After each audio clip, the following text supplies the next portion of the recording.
Hey, welcome back to Evil's Comics. I'm Evil Mike. Hope you're having a great day out there.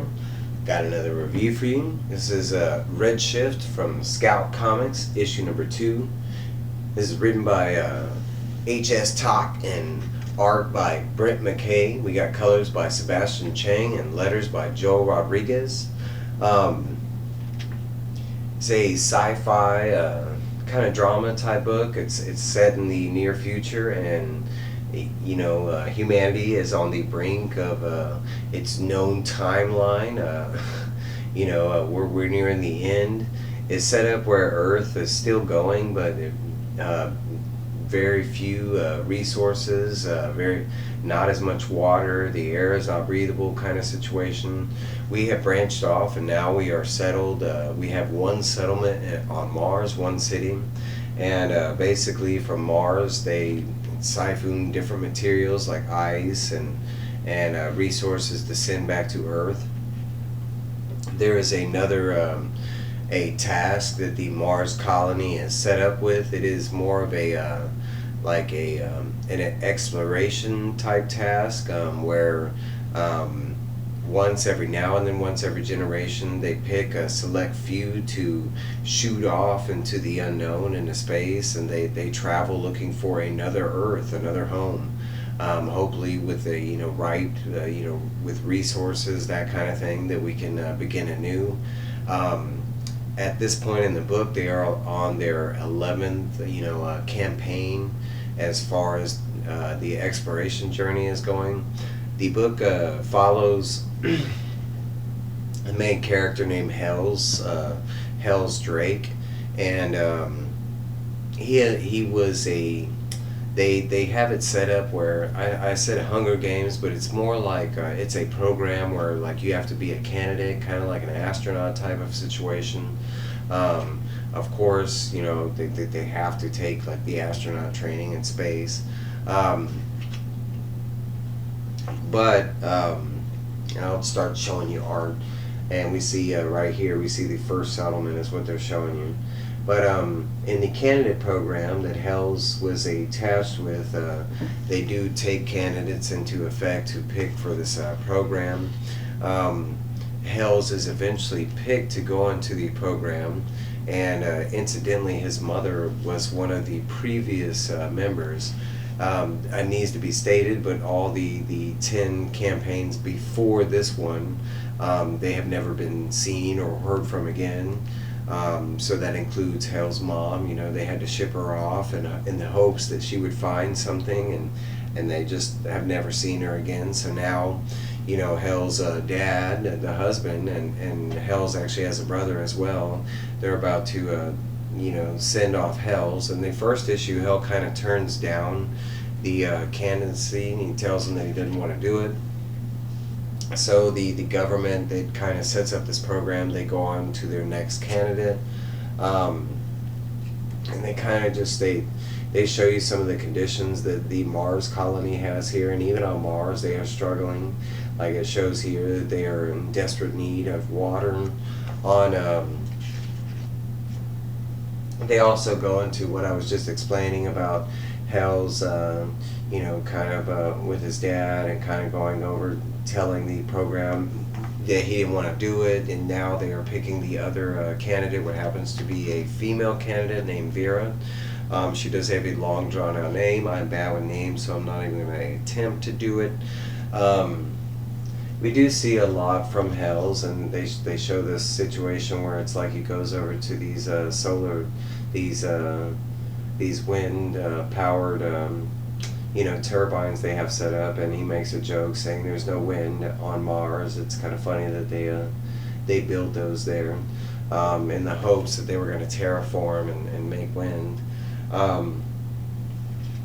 He does go back home, and he's having different conversations with his brother about not wanting to go to take the mission to go off into the beyond. They show this other scene here where he is being shown that the government also has this other facility on Mars that the general public is not aware of, and it basically has a mass amount of oxygen and ice stored up. Like they have a ton of water, and for some reason they are keeping it secret. They show moments of this new candidate, that Vera, and they show that she's kind of like getting ready for her journey. You know, it's a lot of things to accept because this is the last time you're going to see anybody that you know, kind of thing. Maybe gathering pictures and videos and stuff like that for memories for the trip. They also show that a lot of people start picking on Hells because he did not, you know, he turned the program down. They show a lot of stuff with Vera, and she's getting ready for her, you know, her trip, getting suited for her, you know, the suit, probably, you know, different calibrations to the, you know, the actual cockpit, and specifically designed for Vera, you know, oxygen levels, that kind of stuff. They finally get to the campaign ceremony where, you know, one of the previous families is sending Vera off into space, kind of thing. They even have this thing where like they give you know, Hells the opportunity, you know, to you know, rejoin the campaign, and he steadily, you know, declines and stuff, even though they show us otherwise, that they show him running off like right here and stuff like this.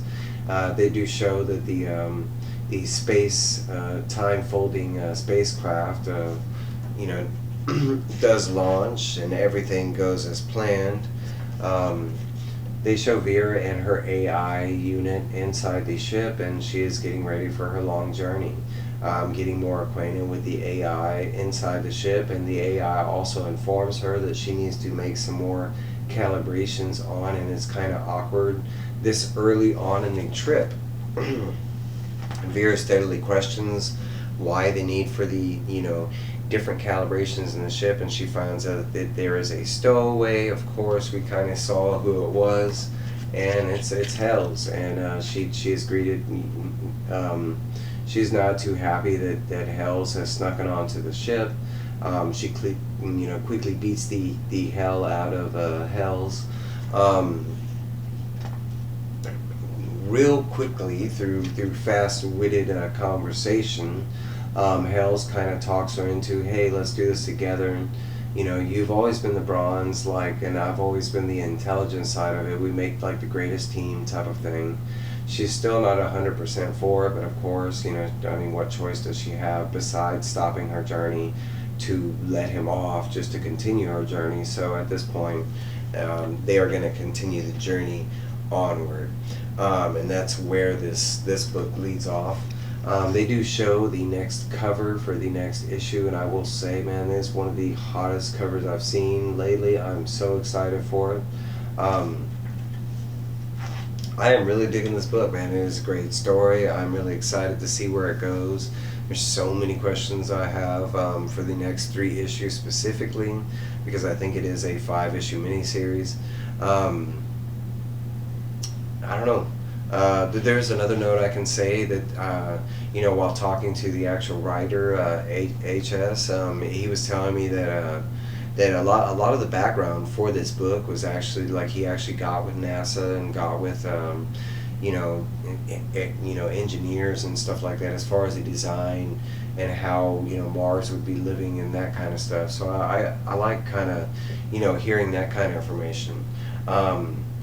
HS Talk, if you are watching and you do watch my review, give us some of that stuff at the back of the book, man. You know, that would have been great to, you know, actually be a reader, which I am. I paid money for this comic, and I enjoyed doing so. I was happy. This is one of my top reads so far, but I haven't read a whole lot. This is, I think, the 3rd book I've read so far, but yeah, it'd be nice to get like some editor notes. I don't know, maybe it's Scout Comics that doesn't allow it, I'm not sure.